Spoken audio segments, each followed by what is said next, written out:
Una pregunta para ampliar la mirada. Diálogos entre disciplinas para descubrir el mundo. Con vos que estás ahí, en tu casa, en las aulas, con los y las docentes.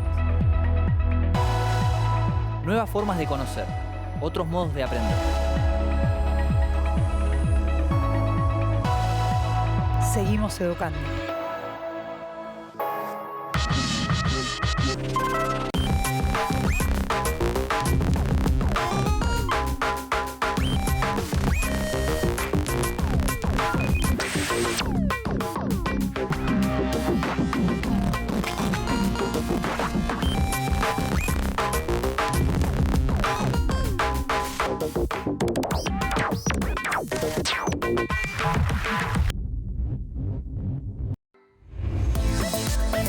Hoy con Alejandro, el profe de geografía, y con Lucas, profe de matemática, nos preguntamos, ¿qué es un mapa?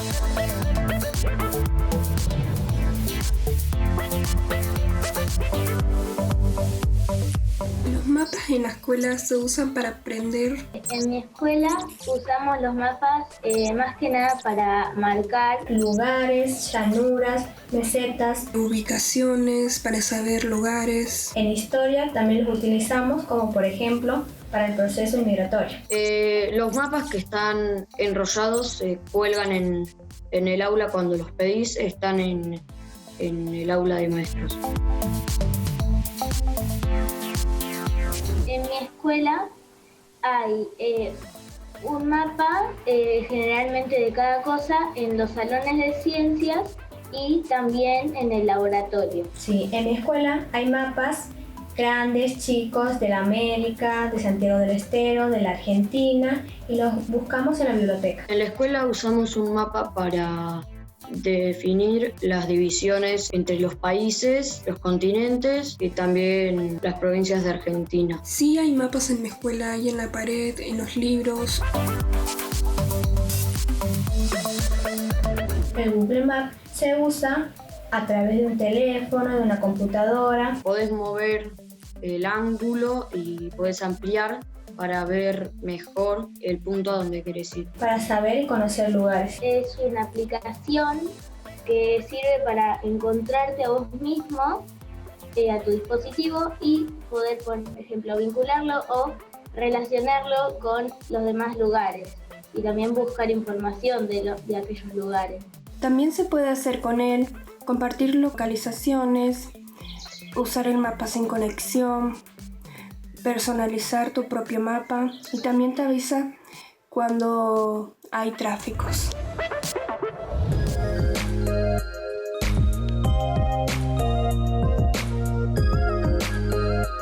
Los vemos y los usamos todo el tiempo, pero ¿alguna vez nos detuvimos a pensar qué es un mapa? Los territorios emergidos, los océanos, los mares y las ciudades. Conocemos mucho más sobre nuestro planeta a través de los mapas que por nuestra propia experiencia. Pero, ¿eso es válido? ¿Se puede tomar a los mapas como un reflejo de la realidad? Representar. Ese es el objetivo central de todo mapa. Y para hacerlo, la cartografía pone en práctica distintos saberes matemáticos, como proyecciones, proporciones y transformaciones a escala. Sin esas herramientas sería imposible pasar de un espacio de 3 dimensiones a uno como este, uno bidimensional. Eso está pasando ahora mismo en tu pantalla. Nos estás viendo en 2 dimensiones, cuando en realidad estamos en un espacio de 3. No ves lo mismo desde ahí que lo que ven nuestros compañeros y compañeras que están detrás de cámara. Y tampoco ves lo que pasa cuando se apaga la cámara, por suerte. Esa conversión, que mediante la tecnología se realiza de forma automática, fue realizada manualmente por cartógrafos a lo largo de la historia para poder representar el espacio en el que vivimos. Regiones de dimensiones inabarcables para nuestros sentidos se fueron incorporando a la idea que cada civilización elaboró sobre el mundo. Las convenciones sociales, a veces vinculadas a intereses alejados de lo científico, configuraron paulatinamente la imagen que hoy tenemos de la Tierra. ¿Cuánto de la realidad se transparenta en esa representación? Entender de dónde vienen, interpretar sus distorsiones, pensar en sus beneficios, son algunas de las estrategias con las que vamos a responder a la pregunta central de este programa. ¿Qué es un mapa? Presentar a la naturaleza y al mundo que lo rodea es una actividad propia de la humanidad. Se conocen grabados prehistóricos sobre rocas y paredes de cuevas que demuestran este interés del hombre por describir el espacio en el que vive. Si bien se cree que entre estas prácticas se realizaron algunos diseños del tipo cartográfico, la evidencia cierta de la elaboración de mapas corresponde a un período posterior. Las primeras ciudades a escala que se conocen fueron grabadas sobre tablillas de arcilla alrededor de 2500 años antes de Cristo. Y el primer registro de lo que se podría considerar un mapa mundi corresponde al siglo VI antes de Cristo y pertenece a la civilización babilónica. En él se representa al mundo como un disco flotando sobre el océano, un mundo prácticamente limitado a la ciudad de Babilonia, que se simboliza con un rectángulo alargado, y al río Éufrates, que fluye desde las montañas. Fue en la Grecia antigua donde los filósofos comenzaron a realizar los primeros mapas con criterios científicos. Ellos buscaban reproducir con la mayor fidelidad posible las experiencias aportadas por los viajeros. El mapa de Anaximandro fue elaborado en torno al año 520 a.C. Aunque lamentablemente se ha perdido, lo conocemos gracias a una detallada descripción realizada por el historiador griego Heródoto. En su mapa, el mar Mediterráneo, cercano a su lugar de procedencia, era el centro del mundo y lo dividía en dos mitades. La siguiente evolución significativa es adjudicada a Eratóstenes de Cirene, un matemático y geógrafo griego que vivió entre los años 275 y 194 a.C. Se lo considera el gran reformador de la cartografía por haber desarrollado el primer sistema de meridianos, dividiendo a la Tierra en departamentos. Su modelo se apoyaba en dos ejes perpendiculares, uno con dirección norte-sur, meridiano que pasaba por Siena y Alejandría, y el otro de oeste a este, que pasaba por las columnas de Hércules, Atenas y Rodas. Este mapa tampoco existe físicamente, pero se ha podido reconstruir con gran precisión gracias a los relatos de exploradores. El geógrafo griego Ptolomeo, del siglo II después de Cristo, realizó en su obra denominada Geografía una detallada descripción de lo que él creía que era el mundo. Describió lugares diversos, utilizando por primera vez un sistema de latitudes y longitudes. Gracias a los aportes de su libro, distintos cartógrafos realizaron mapamundis que contaron con aproximaciones a la distribución de los continentes en el planeta.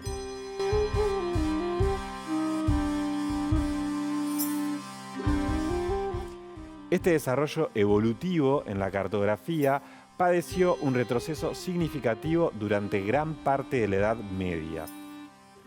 Por aquel entonces, con la utilización del modelo conocido como T en O, se priorizó el adoctrinamiento cristiano antes que la fidelidad en la representación. Estos mapas hacen especial hincapié en la presencia de la T como división de los tres continentes y símbolo de la muerte de Jesucristo. La curiosidad intelectual surgida durante el Renacimiento, junto a los intereses económicos y políticos de españoles y portugueses, motivaron las grandes expediciones marítimas. Hacia la segunda mitad del siglo XV se retomaron y se ampliaron las representaciones de índole científico para favorecer la navegación. Y pronto apareció en los mapas del mundo un continente que siempre estuvo ahí, América. Además del descubrimiento de un nuevo continente, esas expediciones sirvieron para demostrar la esfericidad de la Tierra. Esa confirmación permitió desarrollar representaciones más exactas sobre el mundo, pero a la vez propuso un nuevo desafío. ¿Cómo representar de manera eficiente la forma de la Tierra en un plano?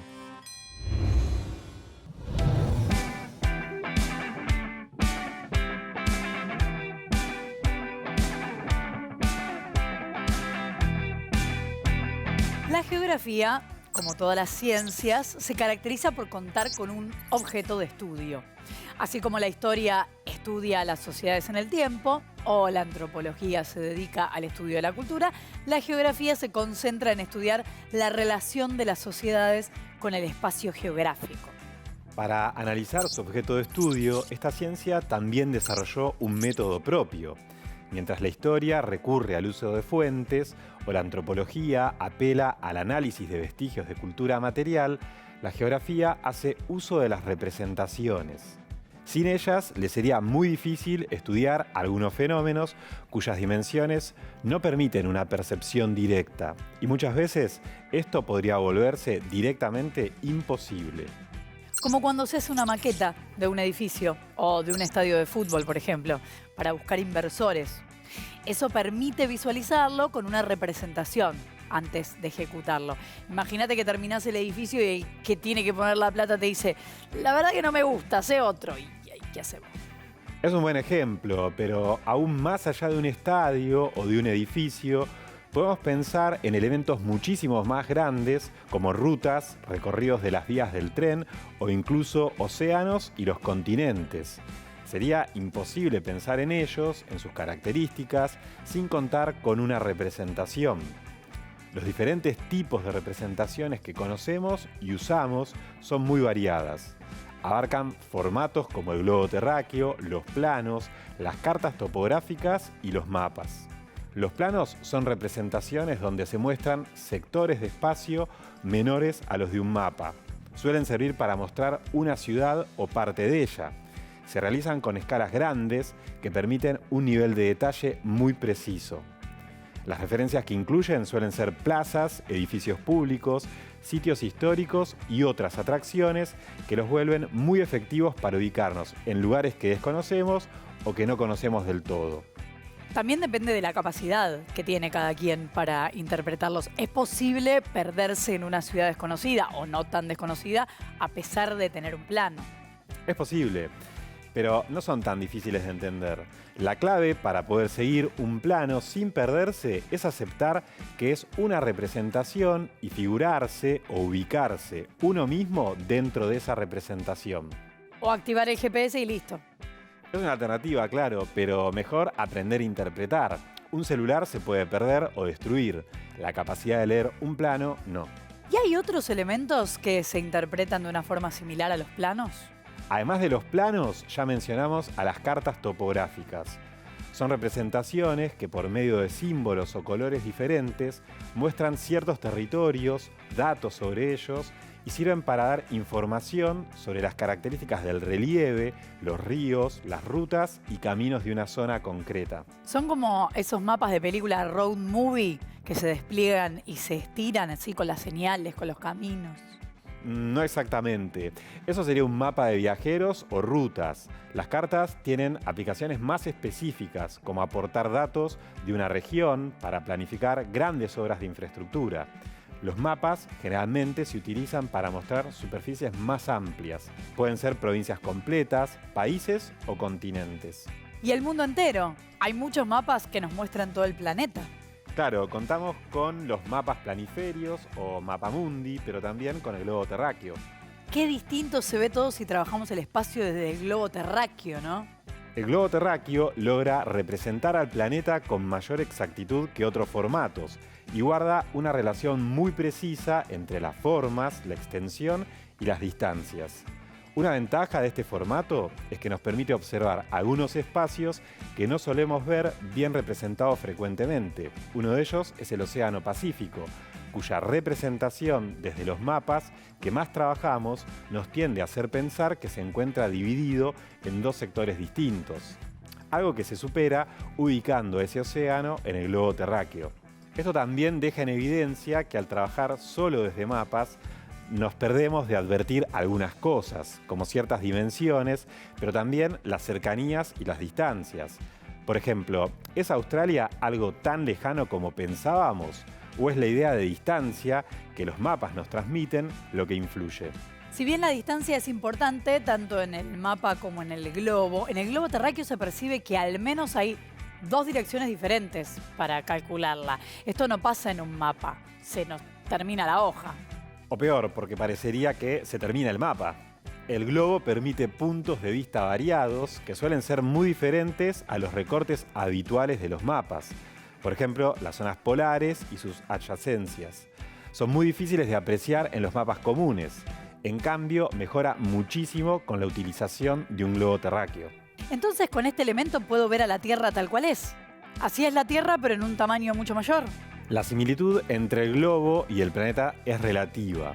El planeta Tierra tiene una forma particular, abombada en el ecuador y achatada en los polos, que la hace diferente a una esfera. Además, tiene una superficie irregular, con relieves de todo tipo, por lo que se le denomina geoide, que significa justamente forma propia del planeta. A pesar de este detalle, el globo terráqueo tiene, como veníamos viendo, muchas ventajas por encima de los mapas para representar el mundo, pero igualmente el famoso mapamundi es mucho más utilizado. Es que, al menos hasta ahora, estamos acostumbrados a utilizar soportes bidimensionales para estudiar cualquier fenómeno. El papel o la pantalla nos resultan más prácticos que una esfera para hacerlo. Y para usarlos correctamente hay que aceptar que estamos trabajando con representaciones planas de un espacio tridimensional. Y esa adaptación se enfrentó durante mucho tiempo a una dificultad concreta: ¿cómo dar cuenta de la Tierra como geoide en un plano? Para sortear esta dificultad, la geografía se nutre de distintos conceptos que favorecen esa representación. Apareció la matemática y el profesor... ¿Me llamaron? Nosotros no, profe, la geografía. Ella necesita representar la forma de la Tierra en un plano. Pensé que tenía un ratito libre. Bueno, vamos a ver. Hay ciertas figuras como el cono o el cilindro que son desarrollables. Esto significa que se las puede trasladar a la forma plana sin mayores dificultades. Bastaría pensar lo fácil que es desarmar un cono y extenderlo sobre la mesa. Lo mismo con un cilindro, que se convierte en un rectángulo de manera simple.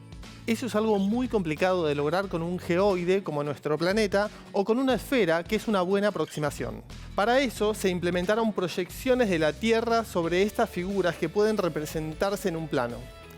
Y como resultado se obtuvieron mapas que, a pesar de sus limitaciones, resultaron muy útiles.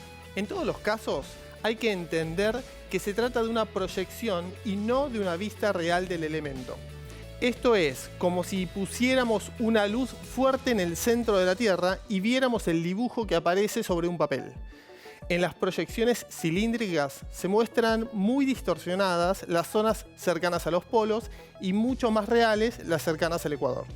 Pero a pesar de esa característica, este modelo que proyecta la superficie terrestre sobre un cilindro, conocido con el nombre de mapa Mercator, en honor al cartógrafo que lo diseñó en 1569, se constituyó en el más utilizado, incluso en nuestro tiempo.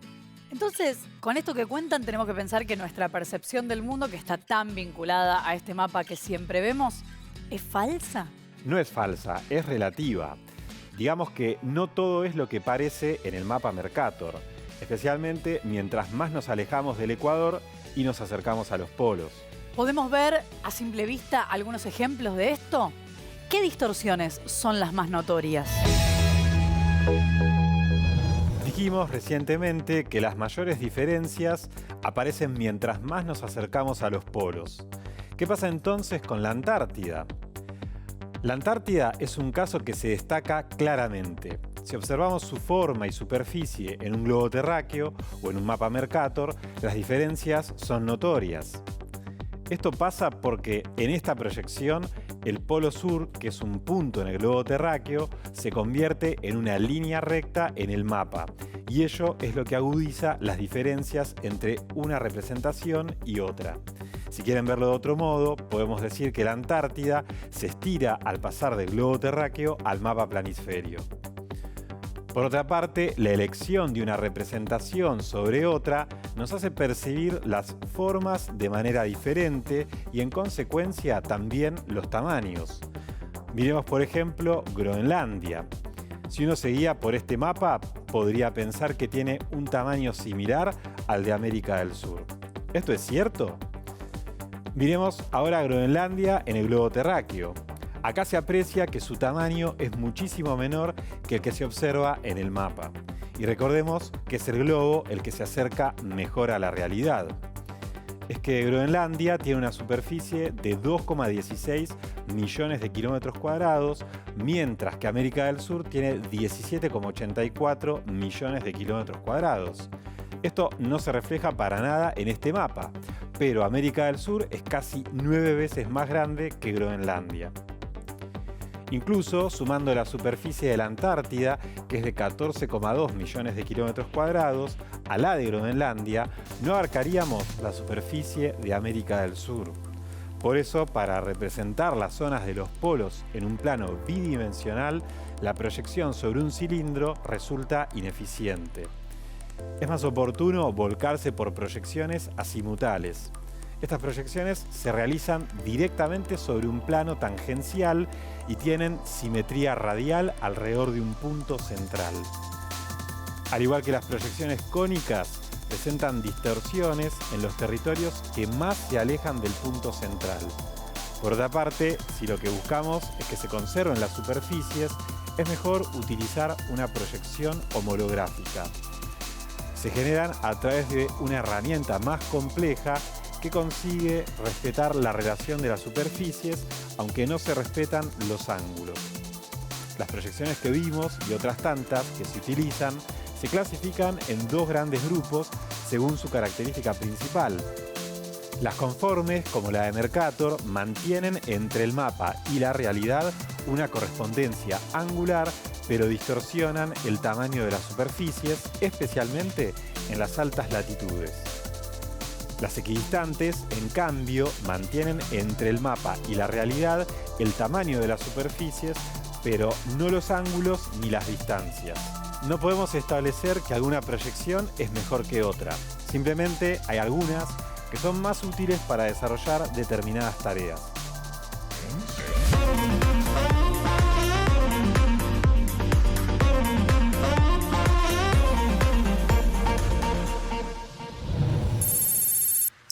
La cartografía es una combinación de ciencia, arte y tecnología que se encarga de la representación del espacio, así como también de la interpretación y el estudio de esas representaciones. Los mapas llevan al plano una forma espacial, algo que supone una primera dificultad que, como vimos antes, se puede abordar con proyecciones. Esto distorsiona tanto las formas como el tamaño. Muchos de los fenómenos en los que la geografía se concentra suele comprometer regiones de grandes dimensiones. Si bien una forma excepcional de hacerlo sería recorriendo esos lugares, esto no resulta muy operativo. Es por eso que la cartografía utiliza un elemento esencial para su desarrollo: la escala. Las escalas están representadas en todos los mapas, también en planos y maquetas. Indican la relación de proporcionalidad que existe entre un objeto de la realidad y su representación. Por eso, cuando hablamos de escalas cartográficas, hacemos referencia a la relación entre el espacio geográfico y los mapas que los representan. Generalmente, en los mapas se incluyen dos escalas diferentes. La escala gráfica, que se representa por medio de una barra dividida en segmentos graduados, correspondiéndole a cada parte un valor expresado en kilómetros. Y la escala numérica, que se expresa como un cociente. Su numerador suele ser 1 y su denominador un número que indica cuánto más grande es el espacio real representado respecto del mapa. Para conocer el valor real de una dimensión tomada en un mapa, hay que multiplicar la medida obtenida en el mapa por el valor del denominador. Veamos con un ejemplo cómo podemos utilizar estos datos. Acá estamos viendo, tal como se observa en Google Maps, la ciudad de 9 de Julio en la provincia de Buenos Aires. ¿Encuentran alguna referencia para vincular el tamaño del mapa con la realidad? Por supuesto que hay una escala. La encontramos en la parte baja a la derecha de la imagen. La flecha indica una barra y a su lado figura un número que indica la distancia que esa barra representa, en este caso 500 metros. Estamos frente a una escala gráfica. ¿Cómo podemos usar ese dato? Supongamos que queremos salir a correr o caminar por la ciudad. Elegimos desde el mapa un recorrido posible, como el que se indica en la siguiente imagen. Si queremos saber cuál es la longitud total de toda esa vuelta que pensamos dar, ¿cómo podemos hacerlo? Primero lo vamos a hacer a mano. Ojo, atención con esto. Durante todo el procedimiento no podemos modificar el tamaño del plano, ni agrandarlo ni achicarlo. Eso cambiaría la proporción, modificaría la escala y el ejercicio no podría completarse. Dicho esto, tomemos una regla y midamos la longitud del camino marcado.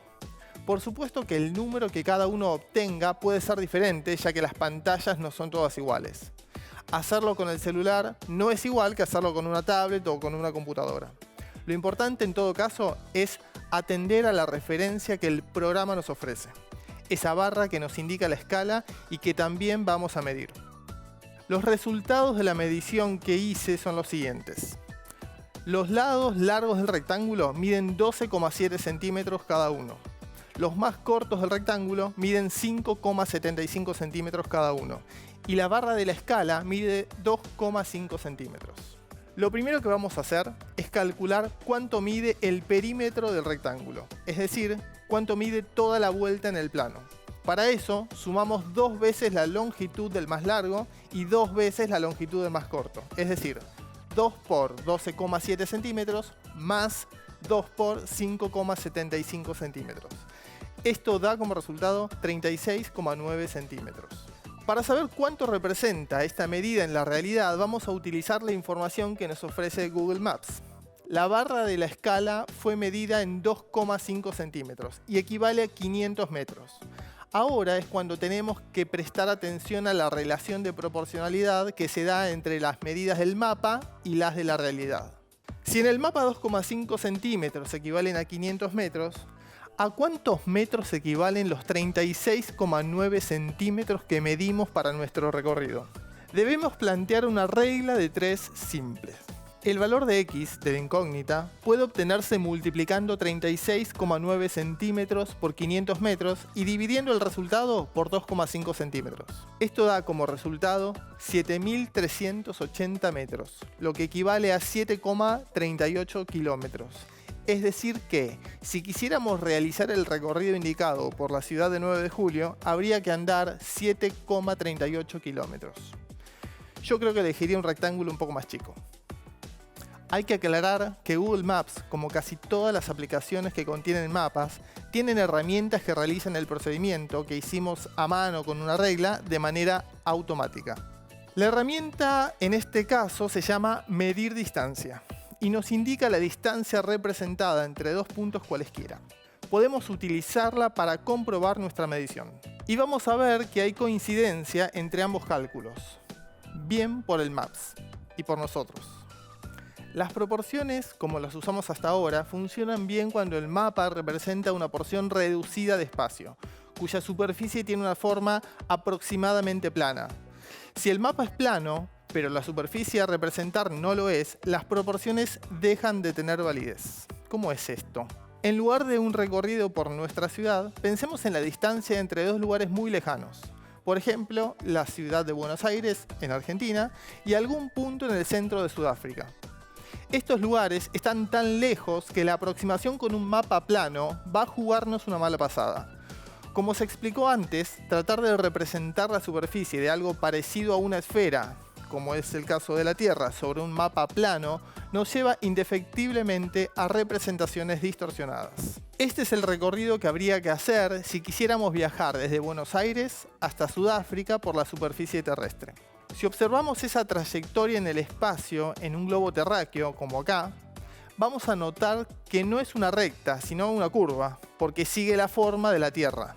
Cuando intentamos plasmar esa misma situación en un plano, ocurre lo siguiente. Si pensamos en la superficie de la esfera como un plano, es necesario estirarla y contraerla, lo que produce que, por ejemplo, lo que esperamos que sea una trayectoria en línea recta se visualice como una trayectoria curva. En este caso, un procedimiento como el que hicimos antes en la ciudad funcionaría de forma incorrecta.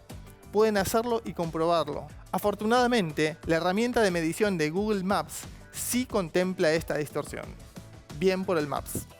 Este último ejemplo demuestra que las proporciones en los mapas se respetan cuando las porciones de territorio son chicas. Es decir, cuando las superficies por sus dimensiones corresponden a la representación conocida como plano. Sin embargo, cuando se intenta representar espacios grandes, es necesario tener mucho cuidado y conocer de qué manera se realizó el mapa para saber cuál es la distorsión.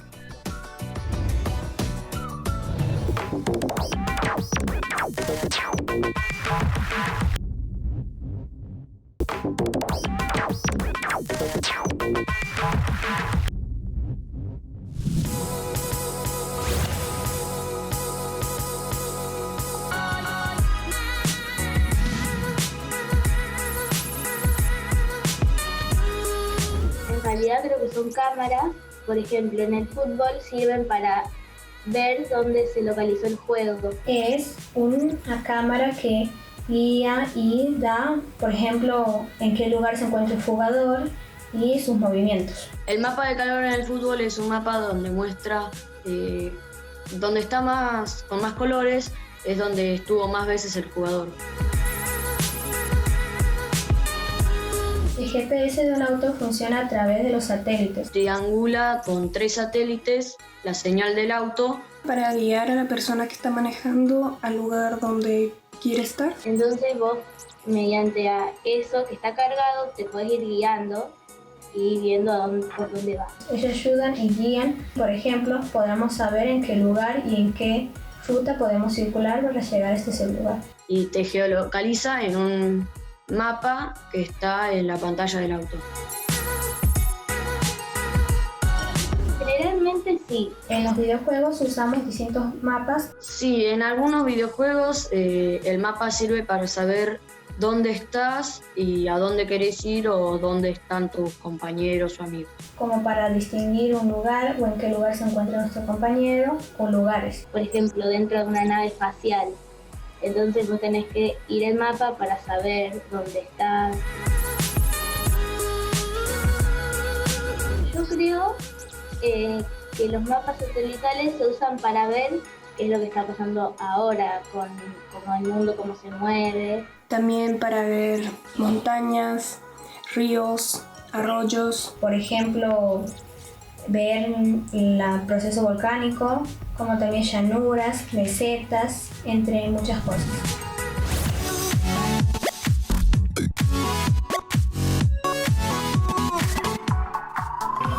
Las escalas gráficas se usan únicamente para representar miniaturas de objetos de grandes dimensiones. Falso. Falso. ¿Falso? Verdadero. Falso. Las escalas gráficas también pueden utilizarse para indicar gigantografías. Pensemos en la representación gráfica de elementos minúsculos como virus y bacterias. Necesitamos escalas como las que vimos, pero de relación inversa. Una distancia medida en el globo terráqueo siempre puede tomarse como una referencia válida. Falso. Verdadero. ¿Es verdadero? No, falsa. Verdadero. El globo terráqueo, por ser una esfera, representa bastante bien a la forma real de la Tierra, que se denomina geoide. Una forma de comprobar las distorsiones que se producen al pasar del globo al mapa es siguiendo los cambios en la red geográfica. Verdadero.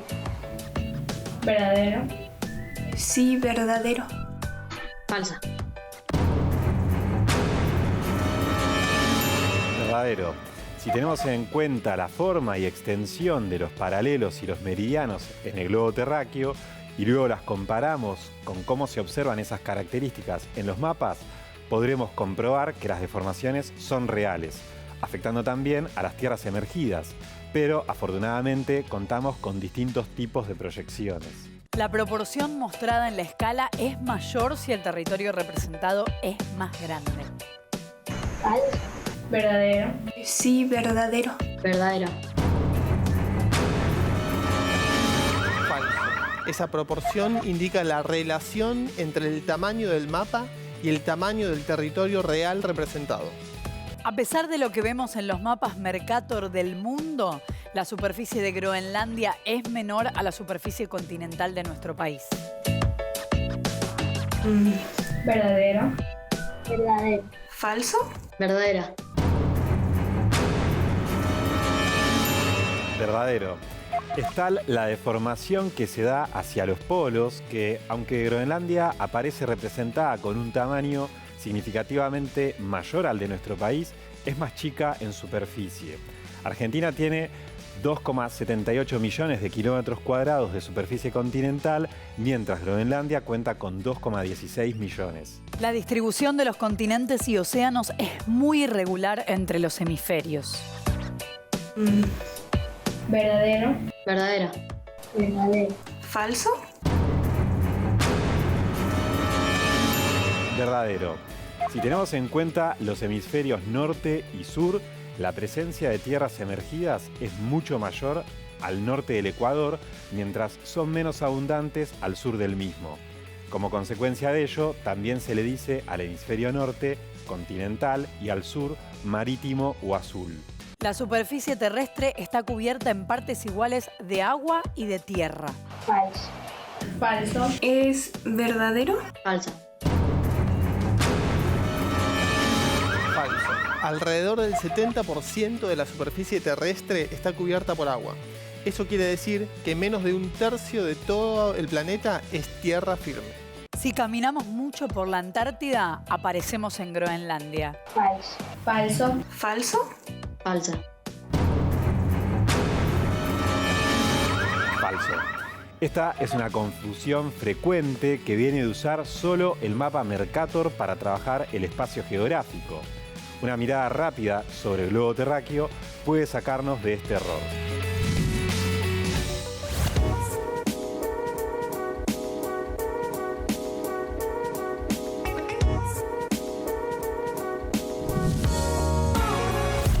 Hablamos mucho sobre ciencia, sobre proyecciones, sobre la ventaja y desventaja que los mapas manifiestan al momento de representar, pero no nos metimos tanto en otro factor que incide en la forma en que concebimos al mundo en el que vivimos. ¿Cuánto influye la sociedad y la política en la manera de pensar la forma de nuestro planeta? Al hablar de representaciones, estamos planteando que los mapas no son la realidad, sino el resultado de una construcción, de una selección o de un punto de vista en la que intervienen múltiples tensiones. Los mapas dejan en evidencia un consenso temporal en el que se condensan un contexto político, científico, tecnológico, estético e incluso social del momento. Tanto el uso de algunos de ellos por sobre otros, como la ubicación espacial de los territorios, que a priori consideramos adecuada, entrega muchísima información sobre el mundo en el que vivimos, más allá de su morfología. Los sudamericanos, por ejemplo, estamos acostumbrados a pensar el mundo desde abajo y reconocemos, sin pensar demasiado, que los países de Europa y Estados Unidos están encima nuestro. Si miramos este mapa, sentimos el impulso de darlo vuelta, como si estuviese invertido. Pero la realidad es que de esta manera es igualmente válido. ¿Podríamos imaginar el mundo de esta forma? Es algo extraño lo que me pasa. Si pienso el mundo de esa manera, empiezo a sentir que yo misma estoy patas para arriba. Es por la representación que se impuso en nuestro tiempo, la que usamos para conocerlo y explorarlo y la que aceptamos como válida. Pero eso no quiere decir que sea única, como tampoco podemos pensar que esté errada esta versión, aunque así lo parezca. Se trata simplemente de eso, de una elección generalizada de una imagen de nuestro planeta que se termina imponiendo por sobre las demás. Y a lo largo de la historia, el norte siempre estuvo arriba en los mapas. En las primeras tablillas de Babilonia, como vimos antes, no había ni arriba ni abajo. La Tierra terminaba prácticamente donde lo hacía su civilización. Los griegos representaron territorios mucho más extensos, pero siempre se pensaron en el centro del mundo. En la Edad Media se transitó un período en el que lo único que había arriba era Dios, sin mucho interés por representar nada. Luego se volvió a evolucionar científicamente, pero la historia de los mapas nunca se alejó de la historia europea. que tomamos como nuestra y se fue creando poco a poco la versión del mundo que conocemos. Si se hubiese impuesto a nivel global una cultura del hemisferio sur, ¿esto podría haber sido diferente? Es muy posible. Existen mapas antiguos de grandes geógrafos musulmanes que planteaban el mundo al revés que como se lo hacía en Europa. Exploraciones, mediciones, discusiones científicas, otros tantos procesos fueron necesarios para poder representar al mundo a lo largo del tiempo. Y hoy, tocando el celular, podemos verlo fácilmente desde el cielo o desde el espacio exterior.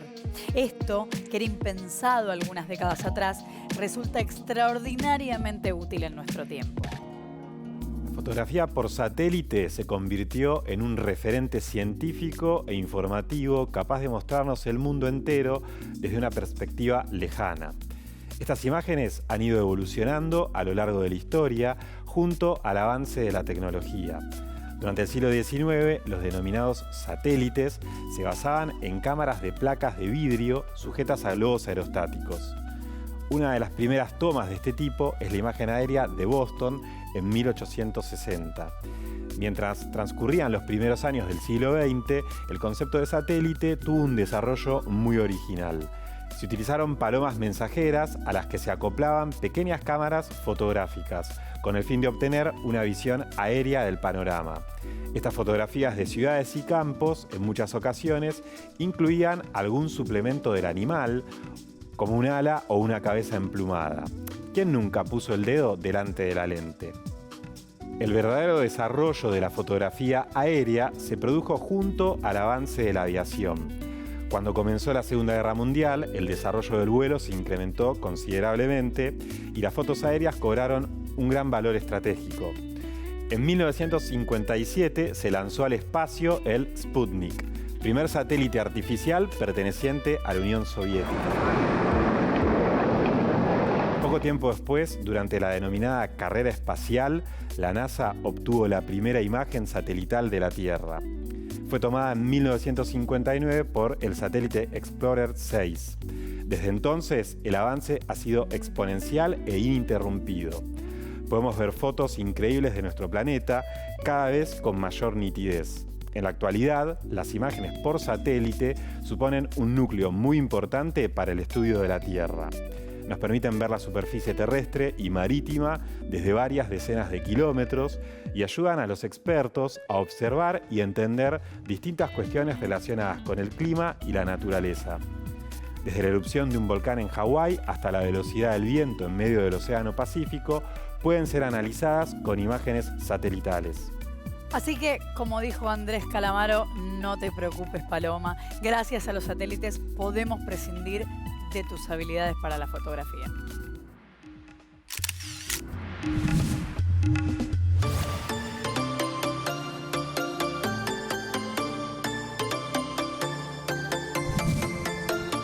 Hablamos de ciencia, de geografía, de cartografía, pero hablamos muy poco de ellos, los científicos. Movilizan la ciencia, nos aportan desde sus subjetividades avances que nos ayudan a entender el universo, como aquellos cartógrafos que gracias a su curiosidad e imaginación se atrevieron a representar un mundo que jamás pudieron observar. Es interesante analizar cómo pudieron hacerlo de una manera tan bien lograda sin ninguna chance de verlo desde el espacio. Detrás de esa capacidad hay años de estudio, de evolución científica y de gente que deja aportes para los que vienen después. Detrás de eso están las escuelas, las universidades y otros organismos prestigiosos como el CONICET.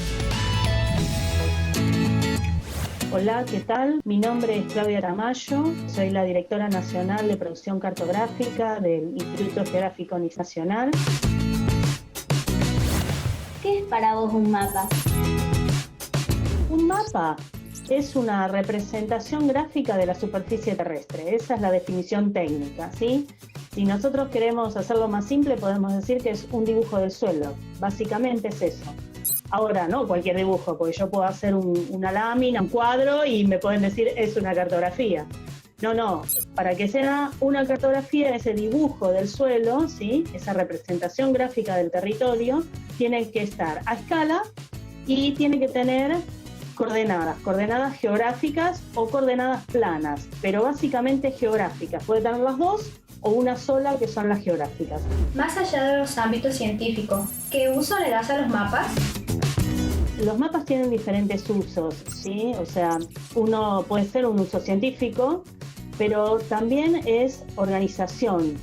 Cualquier estado tiene que tener una organización y para eso utiliza mapas, ¿sí? ¿Qué quiero decir con organización? Si queremos mejorar una ciudad, necesitamos los mapas. Si queremos ponerle a esa ciudad tendidos eléctricos, cañerías para agua, desagües, necesitamos los mapas, ¿sí? Para saber por dónde va a ir.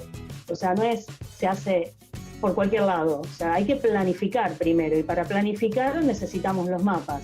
Además de eso es para planificar, para mejorar la calidad de vida de las personas, ¿sí? O sea, qué sé yo, darle agua potable es mejorar la calidad de vida o darle luz eléctrica. ¿En qué etapa de la evolución de la cartografía te hubiese gustado vivir y por qué? Y la verdad que es difícil. Se me ocurre en el 1850, más o menos, en que empezaban a aparecer los mapas. A ver, ¿cómo los hacían los mapas? Porque hoy es más fácil. Hoy miramos desde arriba con imágenes satelitales, fotos aéreas y vemos el rasgo geográfico y lo tomamos. Antes de que apareciera todo esto había instrumental topográfico. Se salía al terreno, se medía, se caminaba el suelo, se lo medía y con esa información se dibujaba y se hacía la cartografía. O sea, me parece interesante ver cómo usaban el ingenio para poder graficar el terreno a escala, ¿no? O sea, sin tener los recursos que tenemos hoy. ¿Cuánto ayuda en tu profesión ver el mundo desde el espacio? Bueno, ver desde el espacio para hacer cartografía y es una ayuda impresionante. O sea, ver desde arriba todo y es genial, ¿no? Está bien que nosotros ya tenemos un entrenamiento, como digo yo, el ojo entrenado para ver los rasgos geográficos con las imágenes. Pero una vez que uno adquiere ese entrenamiento, uno ve la imagen y sabe dónde hay un río, dónde hay un camino, qué tipo de camino. Ver desde arriba es una herramienta importantísima para nosotros, para los cartógrafos, para tener la información en tiempo real, lo que decimos nosotros, ¿no? O sea, en el momento. ¿Qué es lo que más te atrae de la geografía? Todo me atrae de la geografía, me parece que es difícil decir qué. Pero hay veces que hay cosas anecdóticas que he tenido, como los nombres, entonces se tiene que estudiar por qué se llama de esta manera.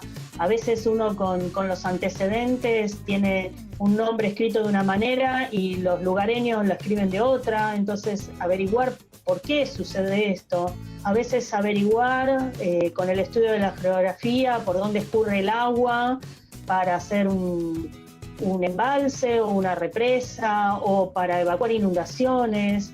Entonces uno lo investiga un poco y bueno, y uno aprende. O sea, yo creo que aprendo todos los días siempre alguna cosa, ¿no? Pero bueno, me gusta mucho todo el tema. Durante el programa repetimos que los mapas están para representar a la realidad, especialmente aquella que, por sus dimensiones, no podríamos revisar de otra manera. Pero existe otro tipo de cartografía que no se vincula con lo real. Son espacios imaginarios y los usamos mucho en el mundo de los videojuegos. Los mapas utilizados en distintos juegos de mesa son el antecedente lúdico de la utilización de la cartografía para este tipo de entretenimientos. Hoy los videojuegos presentan un tremendo potencial visual. Eso no solo se refleja en sus escenas y personajes, sino también en los mapas de los juegos medievales, de conflictos bélicos, de aventuras. Pero fue durante las décadas del 80, del 90, cuando se dieron los primeros saltos visuales en esta cartografía. Posiblemente todo haya empezado con el dúo de plomeros y su saga de Super Mario. Fue un inicio para el planteo de aventuras a través de caminos que en este caso conducían a la princesa. Sega se sumó a esta moda con Sonic, el erizo, cuyos mapas de juego se llenaban de anillos. En lugar de recorrer la geografía por tuberías, lo hacía rodando a través de agujeros subterráneos. También algunos afamados juegos de mesa pasaron al entorno de Windows y de dispositivos portátiles. Empezaron a esbozarse los videojuegos de estrategias vinculadas al conocimiento de las coordenadas. Hundir la flota estimuló la idea de orientación y ayudó a comprender los fundamentos de las coordenadas geográficas. Los auténticos orígenes de los mapas raster nacieron de la mano de Zelda y sus horrendos gráficos verdes y marrones. Los píxeles pasaron de representar objetos a representar pedazos del suelo. Se podían elaborar mapas y desarrollar un videojuego complejo, difícil de superar en su época. Si pensamos que el Street View es algo relativamente reciente, quizás sería interesante pensar en los mapas de videojuegos como Street Fighter. En él se planteaba una forma de viajar por el mundo, seleccionando ciudades donde pelear. Un gráfico estereotipado de cada lugar se presentaba como fondo en cada una de las batallas. El Pac-Man introdujo el concepto de callejero en la cartografía de los videojuegos. Se trataba de un laberinto al estilo de los mapas híbridos de Google Maps. Con el legendario Prince of Persia se pasó al lado CAD. En esos planos, con pasillos colmados de jeques con sables, se debía plantear un análisis de redes y así conseguir pócimas para llegar a la princesa por la ruta más corta sin ser acuchillado. Luego llegaron los Lemmings, miles de roedores en un tapete para moverlos libremente con herramientas para picar, construir, trepar o inmolarse. La revolución de la cartografía en torno a las ciudades inteligentes llegaría al mundo de los videojuegos con los Sims y su posibilidad de crear una metrópolis a nuestro libre antojo. Hoy los videojuegos cuentan con mapas enormes, hasta algunos de miles de metros cuadrados. Tienen una calidad visual y un nivel de detalle superlativo, pero como vimos, también tienen un origen.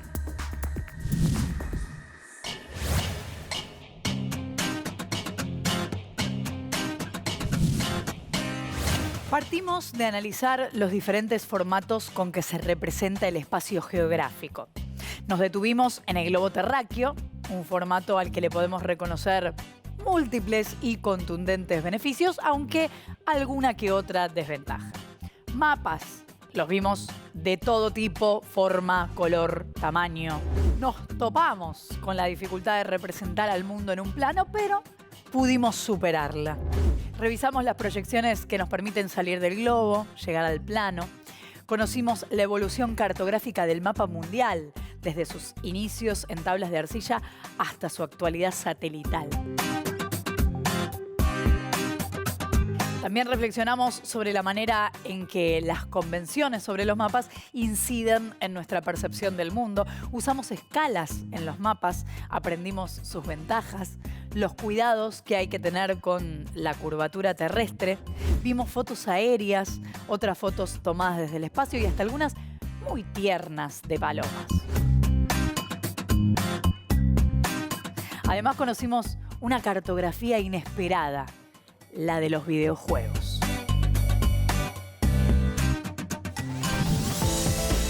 Después de revisar algo de historia y de problematizar sobre su uso, estamos en muchas mejores condiciones para responder a la pregunta: ¿qué es un mapa? Hay algo que seguramente dejamos muy en claro a lo largo del programa. Cuando hablamos de un mapa, estamos hablando de una representación. Que puede ser más grande, más chica, más o menos distorsionada, pero que nunca va a dejar de serlo. Esperamos que no solo puedan dar una respuesta más completa a esa pregunta, también pretendemos que se animen a entenderlos y que tengan ganas de recorrerlos. En el sitio del Instituto Geográfico de la Nación van a encontrar infinidad de recursos con mapas de todo tipo para estudiar la geografía de nuestro país. Les propongo que al observarlos pongan especial interés en las escalas que cada uno indica. Tanto en esos como en cualquier otro, recuerden, hay que mirar las escalas. Con toda esta información sobre mapas, yo me siento más preparada para usarlos. Creo que hasta me animo a desactivar el GPS.